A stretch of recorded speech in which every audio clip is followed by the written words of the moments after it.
about the relationship that you guys have had in the past, and how even though he was young and you're older, you were best friends.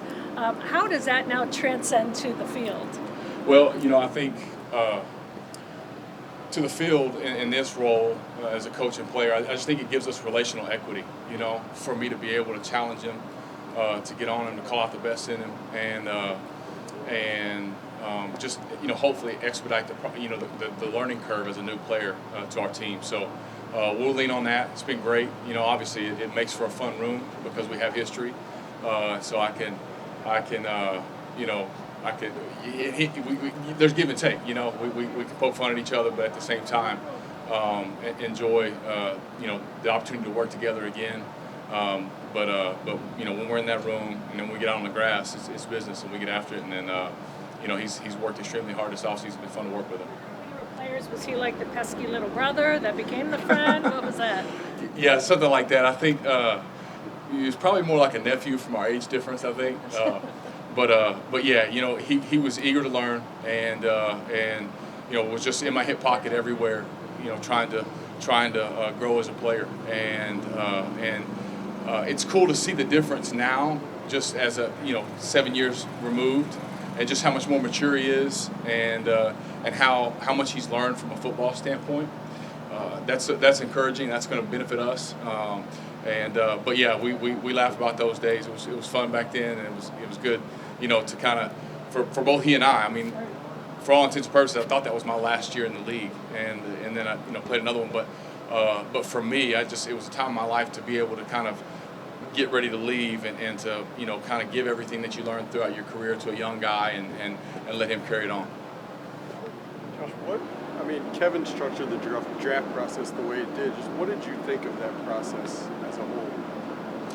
I thought it was good. I thought it was thorough, and I had been through kind of two different versions of it these last few years, and it's just so these last 20 years, this whole thing has changed so much.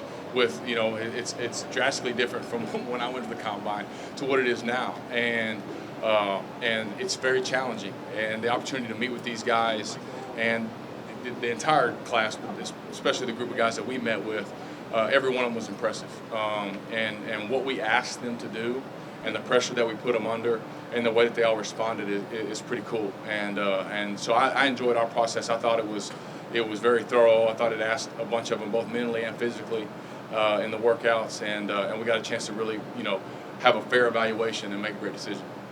What stood out about JJ when you were in that process? The first thing, I thought his pro day was excellent. I thought his pro day was excellent. And then when we went back for the private workout, just the meeting room, the meeting room time was you could tell he's been very well coached, and then his retention on the plays and the materials that we gave him and asked him to talk through was spot on. He was A+ in that regard. And then when we got him on the field, and it was kind of another version of the pro day where you really felt like he was spinning the ball, and then putting him through some of our footworks and things that we were going to ask of him.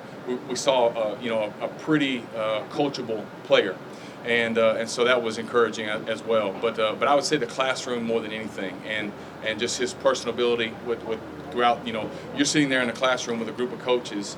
It can be intimidating as a young player. And he held his own, both intellectually on the board, and then relationally and emotionally. What, if anything, from the beginning of your playing career, will you sort of apply to coaching and mentoring him that you learned? Sorry, say it again. What, if anything, from the beginning of your playing career, will you sort of apply to mentoring and coaching JJ now? Yeah, well, a lot of it is just what not to do with my playing career. Yeah. But I think there's so many. We could be here all day with that one.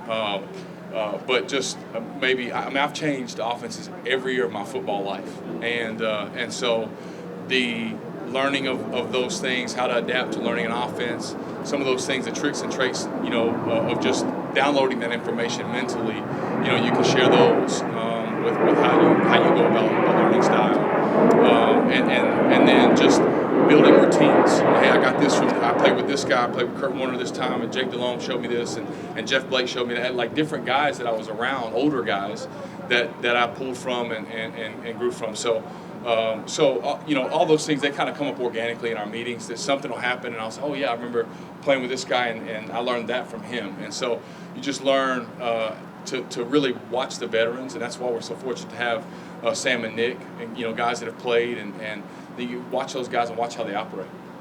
He said something about an interception you threw to Aqib Talib in Cleveland, I think. So, yeah. Yeah. No, I mean, it was, sometimes you're, as a coach, you're installing plays or talking about plays, and there's like real scars there, and that was one for me.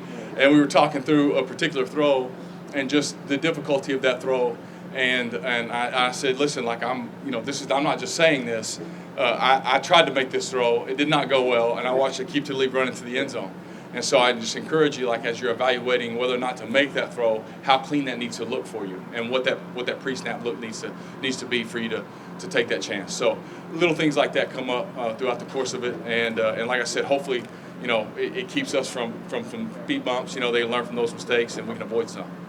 You've got 3 different quarterbacks here that are all fairly new to things, or I guess 2 that are fairly especially new to things. What is the key this time of year to getting on the same page with receivers to the point where things are second nature between us? Yeah, I mean, time. Like we don't have enough of it. We need more and more. Like just to be able to be on the field with them, and then for them to spend time with those guys throwing, and so it just depends on where you are with your team build or with your players. But like, when you're in a situation that we are, where you got a couple of new players, they need to feel the routes from these guys, and they need to feel how Jordan's going to break or cut on a route.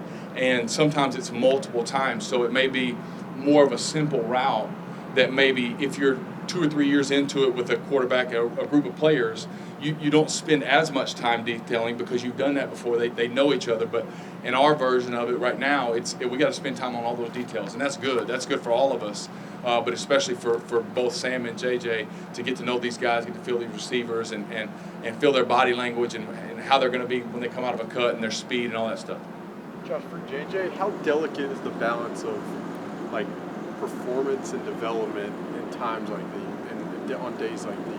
Yeah, I mean, it is delicate. You hit it on the head, and we have to strike it perfectly because we ultimately maintain a growth mindset with him. A growth mindset. We want him to perform well every snap that he gets, but every snap that he gets, a lot of these things are his first snap at some of these looks and some of these throws, and just the things that you get asked to do in the pros across every organization is different than what you're asked to do in college. I mean, the hashes are different. So many of these things are new and first time for him. And so, you understand those things, you frame them properly as he grows through it. And but always expecting a level of production and a level of execution that doesn't, step back from what our group is as a whole.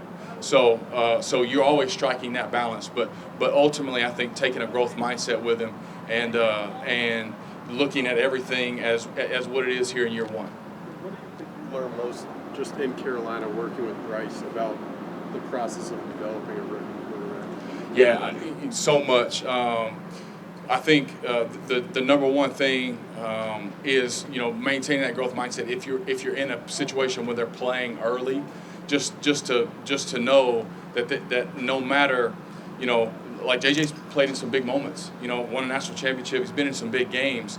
Bryce, won the Heisman, had been highly productive, but there's still a learning curve, to this league, and so to give yourself space to understand that, to learn, and to not put pressure or level expectations on them that are sometimes unattainable in year one. So just I think that's the biggest thing is no matter how impressive some of the things they do may be, is still maintaining that mindset, because I think that was the biggest learn for me is Bryce was very impressive early on, but still the games are their own separate entity, and you gotta manage it as such.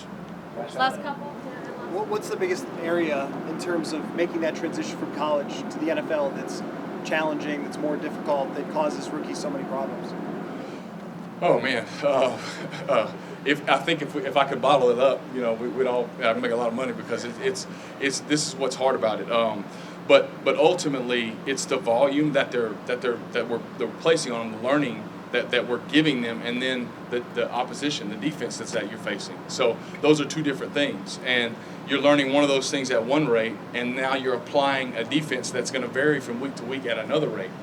And so that's the hardest thing is allowing those things to mesh, and it's really having to put in the work on the things you can control, the learning, and then facing the defenses. That just comes with time, and time, and then the relative.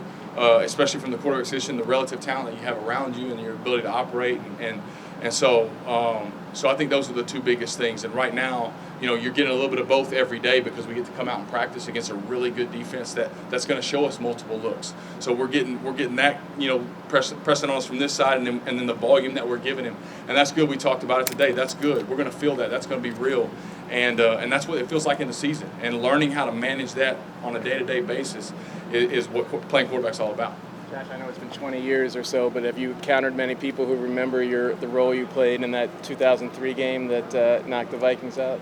Yeah, it's funny. Like somebody will grab me in the airport, and they'll say welcome to Minnesota, and they'll say, hey, wait a minute. It's like the longer we talk, the more they think about it, and then it's not so pleasant. They're like, wait a minute, hold on, man, and I'm like, all right, yeah, it happened, but like again.